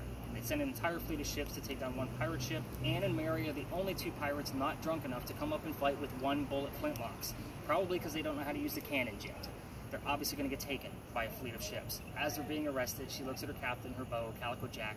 She says, "You should have fought like a man instead of being hanged like a dog." The word dog shows up prominently on spirit boxes here. The judge wants to see the 2 men that fought back so valiantly after he's tried to hung Calico Jack and the drunken pirates that wouldn't fight. They're dead and gone. The 2 ladies go in front. They reveal their gender, hoping to save themselves. He doesn't give a shit. They're still pirates, so he's still going to hang them. "We plead our bellies," is the last thing they said, claiming to be pregnant. You cannot hang a pregnant woman in 1720. This is the date I told you about earlier, by the way, November 28th.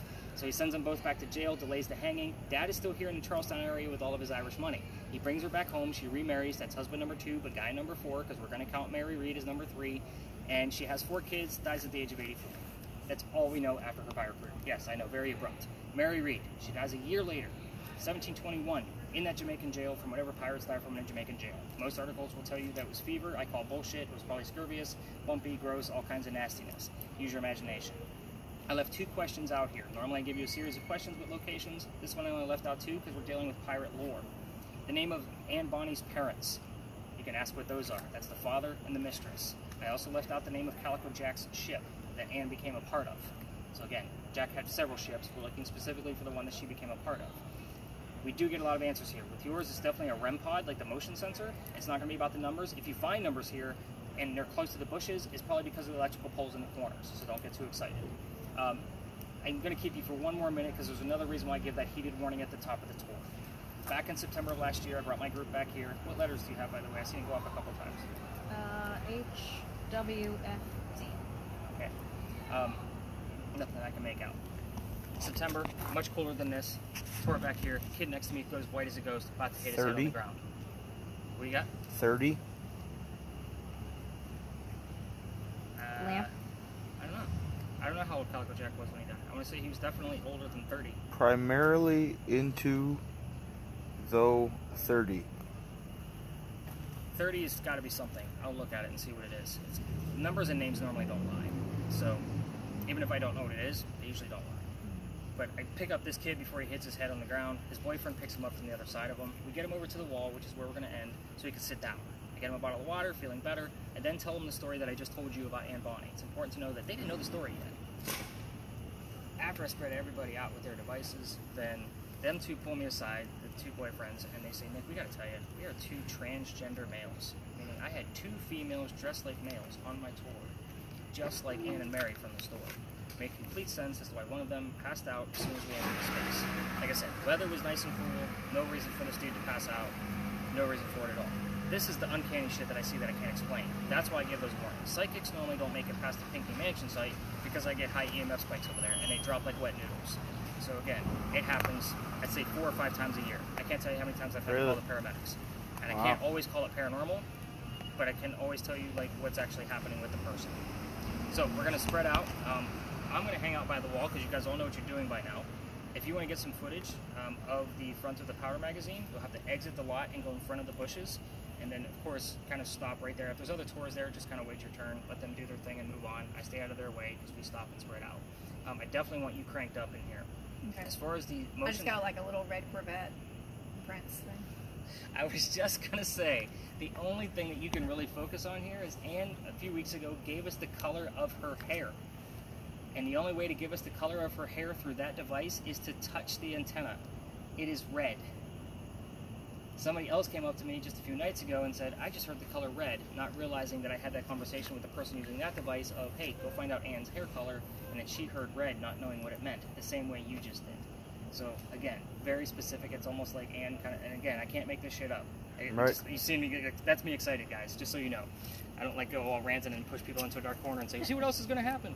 But yeah, hit that little white button in the back, see if Anne will show you her hair color at this point. But I am definitely excited about Little Red Corvette. I want to take a look at your letters before you guys spread out. I am super stoked about Little Red Corvette. So I just got these 3 back to back. Attacked, burning, Start my grid. eat. Grid search. He's looking for deer antlers. My grid search. Yeah, that's what you do when you look for sheds. So this is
So when I walked around the corner up, pointed this towards you guys, there was like 2 huge silhouettes around both of you. They were like standing still. they were blue. It's kind of like shifting side to side. Yeah, finding cold spot.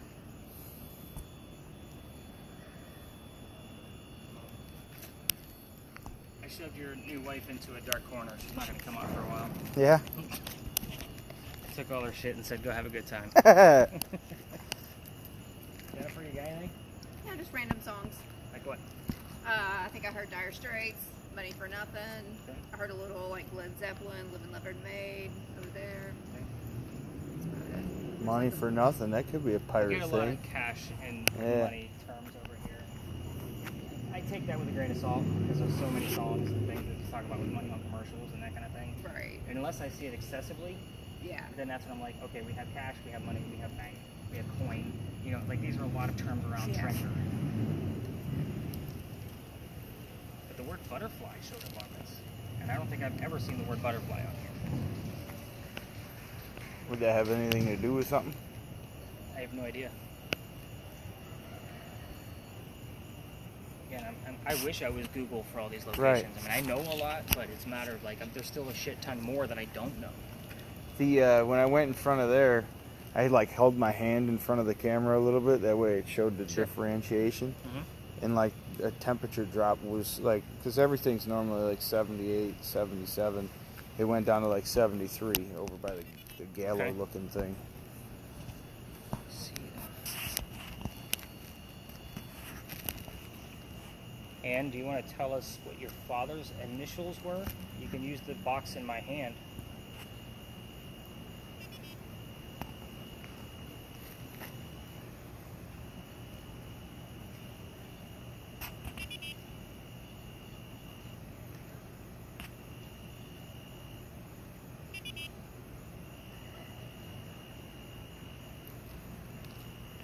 What are the initials for your father?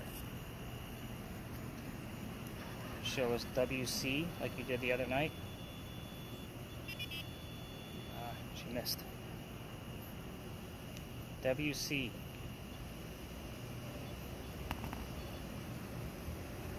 Defend. That's Powder Magazine.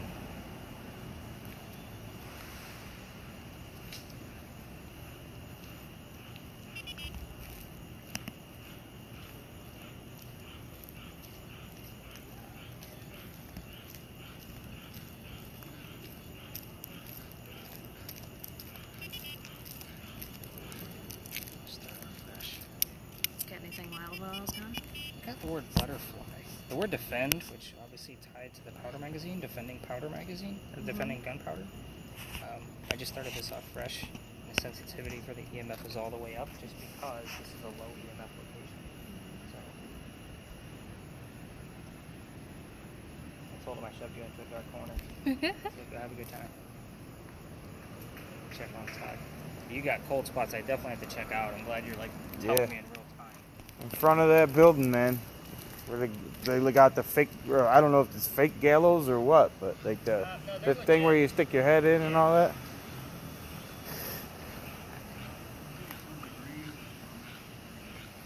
Raised. What's your father's initials?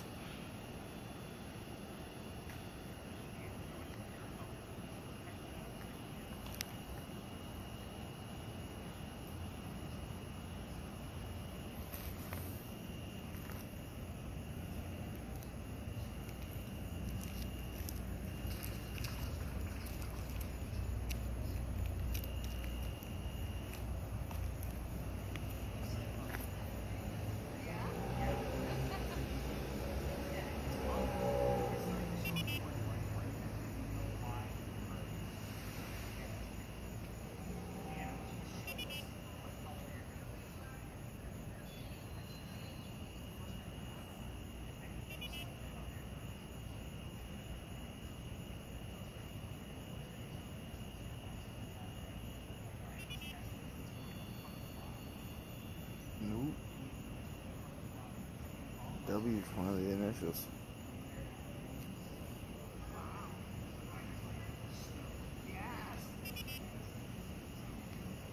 What'd you say the initials were? What's that? What'd you say the initials were? CW. We got Sorry, we got a W. WC. I We- said that backwards. WC. We got two W's now. WK. WK.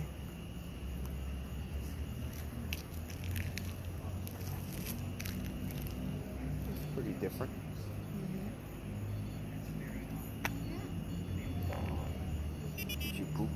Oh yeah. I can't go back. I can't wait to go back to the hotel. Why? And continue to. For like an hour, I was like, if I fucking slip. You guys got anything else going on with that? Knife again. Knife again. We'll take it. We're gonna head over to the wall. I like knife. Not giving me any initials.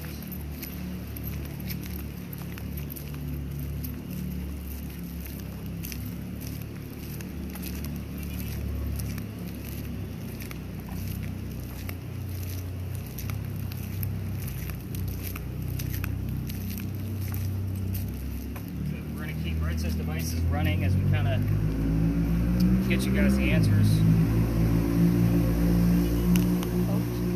What do you have? Boat. Boat? So, boat showed up on the recording spirit box just the other night too. So it's very weird. We're getting very piratey type terms, very vague. Right. We have the word defend. We are near a powder magazine, so I'm excited about that. That's at least the first clue for me to see if anything else happened with your recording that you may have missed. That thing's going berserk. You had a couple of greens. I've seen it just go to blue. Yeah. That could have been me moving. Yeah, not at the excessive amount of greens that were coming through though. Especially if you weren't walking around. It comes back consistently. Holy cow. Like right after I turn it off, it comes back. Got me moving. Got some red. But she didn't follow me around and touch the stick. No. I should have touched the stick. I didn't say creepy like or anything. Probably should have. Maybe she would have Touch given you my an stick? answer. Yeah. So this is one of the few pictures you can find of Anne Bonny It starts beeping like of crazy. course, with a shirt on.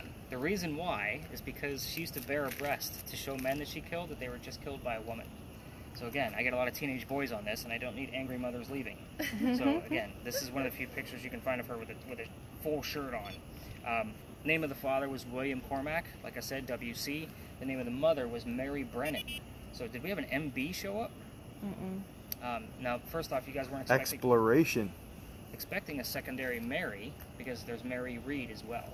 So it's part of the reason why I do that. It's not stuck in your head, but now you know you're probably expecting a Mary to show up. I also like to show you guys what Calico Jack looked like, just because he is the person that they based Captain Jack Sparrow off of. So, and the reason why they named him that. So, Calico Jack was named this because of the jackets that he wore. They came from the British captains that he killed. So, fancy jacket, Calico Jack. That's where the name comes from. The name of his ship was the Kingston. I don't expect Kingston to always come through on like that word list. I can't say I've ever seen it, but the word king would actually suffice if we were asking and focusing on that question. We don't get it very often, but we do have the word boat yet again while I'm standing here. And you heard Little Red Corvette, which I'm stoked about. Again, you didn't even know why you were hearing it. You got anything crazy coming up on that Ouija board? It sounds like you're getting a few more letters. Yeah. What are they? QNDUET. Yeah, I got nothing. Duet.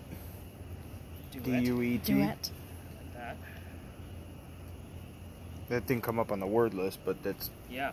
the... But it's spelling it out. That's only that's spelling out is even better because it's going direct. Another E. You know what's funny is the song that's normally heard here is "Girls Just Want to Have Fun." Ah. It happens all the time. It's the weirdest thing. One of the most prominent things I've ever heard come out of this space. It was two female DJs laughing their asses off, saying they think we're guys. Ah. That's again stuff I can't make up. Yeah. All right, so we're gonna wrap up this party. I'm gonna stop the audio so you kind of have a gist of how much media you're gonna get back.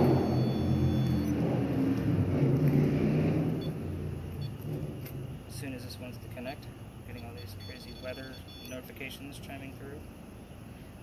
When I stop the regular audio, it gives me a better gist. I know that we missed some of your recording, but that'll be fine. This first two spots are just training sessions anyway. Stop this together. But basically what's going to happen from here is I start uploading all of your data tonight. So my first cup of coffee, I start going through things. I'm normally done by noon. To kind of give you oh, look at that, 1 hour, 55 minutes. So again, I don't time this shit, and I gave you guys extra stories over there too. I'm like, we had a light Pinckney mansion. Let's go over here and see what's going on. So that's still going to give you probably the good, I would say 5 to 5.5 hours worth of data, plus all of the reading I'm going to give you. And this was a smaller group. When I have my 10 to 11, like it's like 9 to 11 hours worth of data. Wow. Like there's a lot that goes on. There's more videos and that kind of thing. But you guys are going to have about 5 plus the reading, about 8 to 9 hours total of research to do. So lucky you, that's what you all paid for. Todd's still looking around for Aunt Bonnie to show up with her red hair. I see him looking. That's right. But I think this was pretty light from what I can see. I'm always honest, but I do have a rating system, and it'll be a number, a colored number at the bottom of your data set. Now, lucky for you guys, we're at the end of the month. There's not going to be many tours above yours. I do separate it by month, and it stays on the website for an entire year. So that way you guys can go back to it if you want to see what happened on your birthday, your new anniversary, whatever. If I had a tour that night, it'll be there. Cool. But once that year passes, but you can download everything. YouTube videos, obviously, are easy. The audio pieces will be MP3s. Right-click them, download them, keep them. My notes copy-paste into a Word document so the links go with it. So that way you don't have to keep revisiting my website trying to find your stuff, remembering what day you guys actually were with me. Mm-hmm. So that way you guys can actually go back to it. You guys were a lot of fun. I love the inquisitiveness. I love the attention. Like, you guys, believe it or not, the history of this can bore some people, and they start wandering around, and I'm like, what the hell did I just do? I gave them the craziest gadget I have. So, again, it happens all the time. You can go ahead and stop your video at this point. But I'm going to take yours first, because it looks like